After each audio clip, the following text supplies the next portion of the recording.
Welcome. There are some noble thoughts which we come to know, which influence us immensely. And the best noble thought I heard in my life comes from a Buddhist tradition.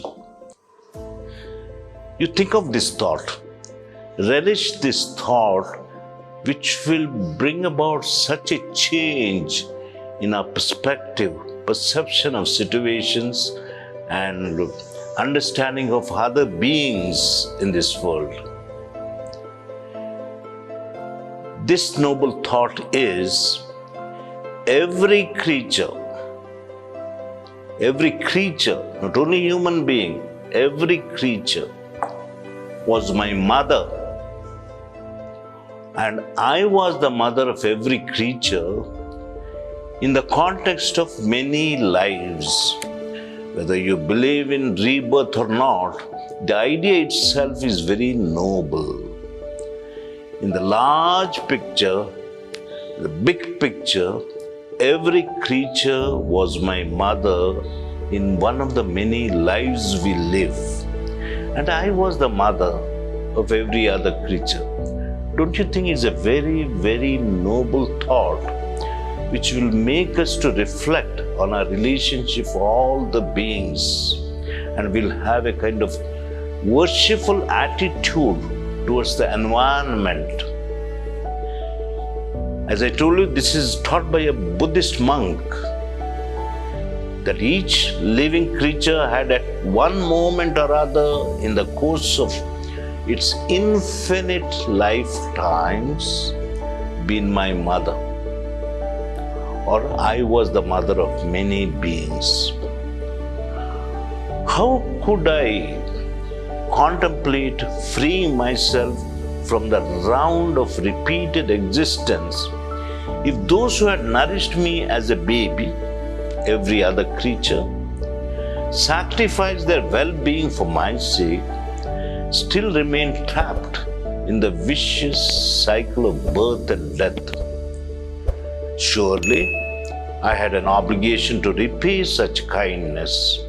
And how better to do that repayment, than by attaining this kind of enlightenment, noble thought, not for my sake, even for their sake.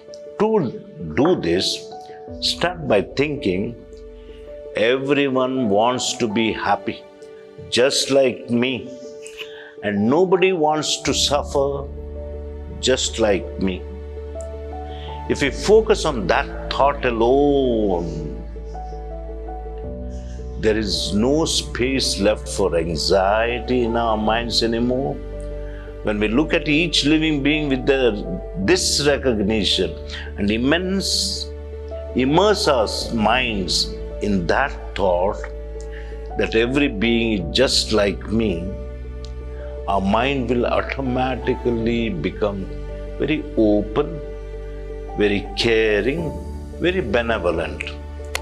Try doing this today. Whenever you are looking at people, for example, when you are on the street, in a bus, or at a bus stop, think, this is a living being that has feelings, someone who wants to be happy, and none of them want to suffer. This person is just like me.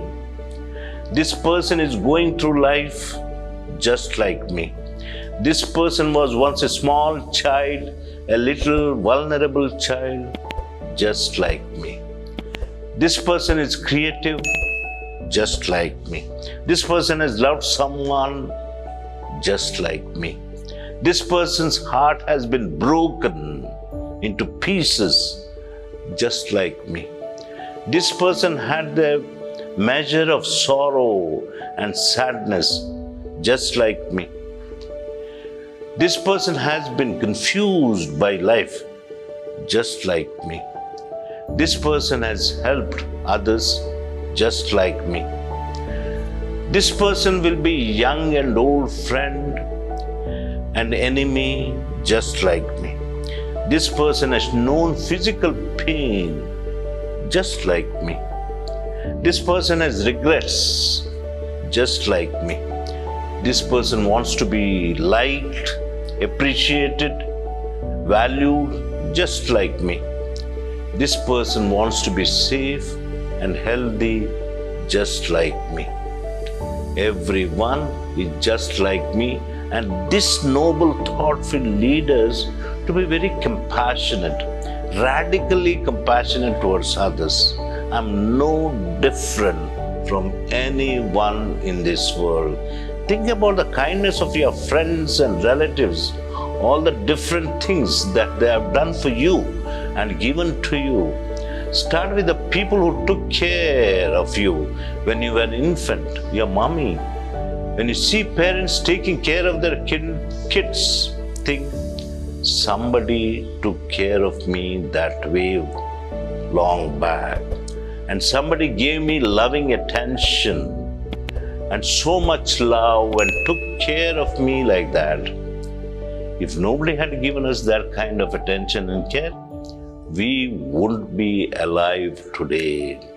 Think about the incredible kindness we received from those who taught us to speak, use language.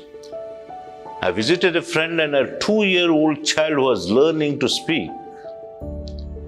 I sat there and admired, watching as my friend repeated things over and over again, just so her child could learn to speak.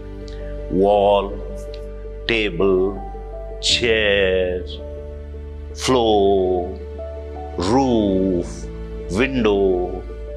This is how he was teaching to his child the language. To think that other people did that for us. We learned the language because somebody sat with us and taught us to use words. We take our ability to speak for granted. But when we think about it, we see that other people spent a lot of time teaching us how to speak, how to make sentences and pronounce words. How much time we took to learn how to pronounce words. That is a tremendous amount of kindness in these small gestures which we take for granted, isn't it?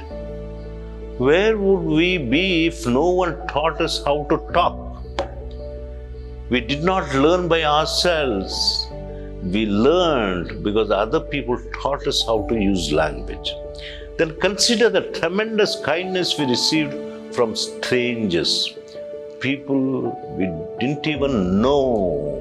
So many beings whom we don't know personally have done things that have helped us. For example, we received an education due to the kindness of people who dedicated their lives to building schools and establishing education programs. Thinking on the kindness of others is quite important. So sit and do it slowly. When you travel by bus, think of the driver, his service to us. Think of all the individuals from whom you have received benefit. Even those you do not know personally, like the people who built your cars, make the books you read, collect your garbage every day. Do you know the garbage collectors in your neighborhood? I don't know the ones in my neighborhood. I don't see them, but they're incredibly kind. I say thank you, the garbage gatherer. If they did not take away my garbage every week, I would face a big problem. We bless all these strangers who help us, not conspicuously, but in a hidden way. We bless every one of them. We bless everything in nature. We say, thank you, thank you, thank you very much. Meet you next Saturday.